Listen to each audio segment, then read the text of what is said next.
একটা সময় জানতাম চা হচ্ছে গ্রিন টি এবং রেড টি। এটা হচ্ছে রেড টি বা ব্ল্যাক টি, আর এগুলো হচ্ছে লেমন টি বা গ্রিন। এটা হচ্ছে লেমন টি আর এটা হচ্ছে গ্রিন টি। কিন্তু চায়ের দেওয়ার কত ধরনের কত রূপ আছে সেগুলো আজকে আপনাদেরকে দেখাবো। ইভেন কি গমের পাতার পর্যন্ত চা পাওয়া যায়, দেখতে পাচ্ছেন। এটা হচ্ছে গুয়াবা লিভস, অর্থাৎ এটা হচ্ছে গমের পাতার চা। এটা হচ্ছে শামিয়া ফ্লাওয়ার, এটা হচ্ছে মরিঙ্গা, এটা হচ্ছে কুরকুম, অর্থাৎ এটা হচ্ছে গিয়ে হলুদের চা।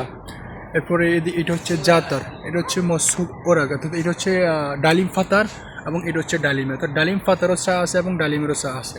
এছাড়াও আরও অনেক ধরনের চা আছে। এখানে আছে লেমন জিঞ্জাবিল, অর্থাৎ আদা এবং লেমনের সমন্বয়ের চা। এটা হচ্ছে জিঞ্জাবিল শুধুমাত্র আদার। এটা হচ্ছে নানা মাগরিব, অর্থাৎ পুদিনা।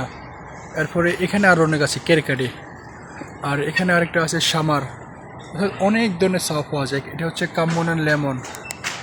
এটা আরেকটা হচ্ছে গিয়ে ক্যারকারিয়া, অর্থাৎ জবা ফুলের চা। অর্থাৎ চায়ের আগে জানতাম যে শুধু গ্রিন টি, রেড টি আর লেমন টি, কিন্তু বর্তমানে অহরহ ধরনের চা পাওয়া যাচ্ছে এখানে।